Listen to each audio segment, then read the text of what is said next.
मित्रांनो, स्वागत आहे तुमचं आपल्या भटकंतीच्या पुन्हा एका नव्या व्हिडिओमध्ये। आज मी तुम्हाला घेऊन जाणार आहे माझ्या पाठीमागे तुम्ही बघू शकता की सिल्लोड तालुक्यामधलं पालोद या ठिकाणी असलेलं हे खेळणा धरण अत्यंत सुंदर आणि नयनरम्य दृश्य या ठिकाणी माझ्या पाठीमागे दिसत आहे। आज मी तुम्हाला घेऊन जाणार आहे याच भटकंतीच्या। तुम्ही बघू शकता इथे पाठीमागे की एक सिल्लोड तालुक्यातला एक भुशी डॅमच हे समजलं जाईल, कारण अनेक पर्यटक या ठिकाणी या पाण्याचा आनंद या ठिकाणी घेत आहे। मित्रांनो, आजच्या भटकंतीसाठी आपल्यासोबत आपले मित्र योगेश चांगले आहे, तर आकाश आहे आणि दीपक आहे। चला तर करूया, आपण सुद्धा जाणार आहोत तिकडं। मनसोक्त आनंद या ठिकाणी लुटणार आहोत आता या पाण्याचा, या धरणाचा जो पाटा आहे या ठिकाणी तुम्ही बघू शकता की किती पाणी वाहत आहे याला आज रोजी, आणि संपूर्णपणे 100% भरलेला आहे। चला तर जाऊया आता, करूया आपल्या या भटकंतीला सुरुवात। पुढे जाण्यापूर्वी आपल्या भटकंती सह्याद्री समूह YouTube चॅनलला सबस्क्राईब करा व बाजूची घंटी दाबा, जेणेकरून तुम्हाला भटकंतीचे नवनवीन व्हिडिओ लवकरात लवकर मिळतील।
मित्रांनो, आत्ताच मी तुम्हाला जो आनंद होता ज्या धरणाचा, खेळणा धरणाच्या पाटामध्ये संपूर्णपणे मनसोक्त आम्ही पाण्यात भिजण्याचा आनंद लुटला.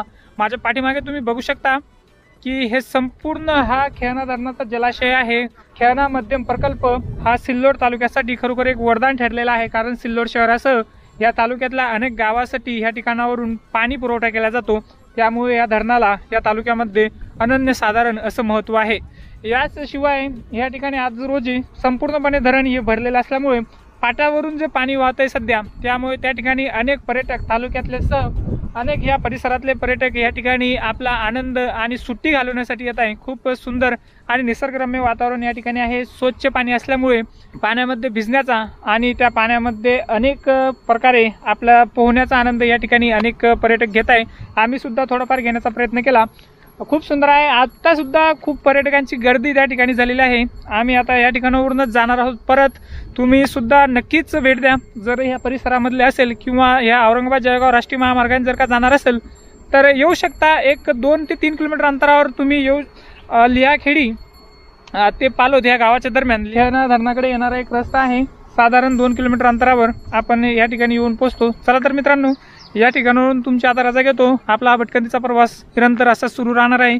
तुम्ही जर चॅनलवर नवीन असाल, चॅनलला सबस्क्राईब करा, बाजूचे बेल आयकॉन सुद्धा नक्की दाबा आणि खेळणा धरणाला भेट द्या. तो व्हिडिओ कसा वाटला ते नक्की कमेंट करून सांगा. चला तर लवकरच भेटूया आपल्या पुढच्या व्हिडिओमध्ये. तोपर्यंत तुमची रजा घेतो. धन्यवाद.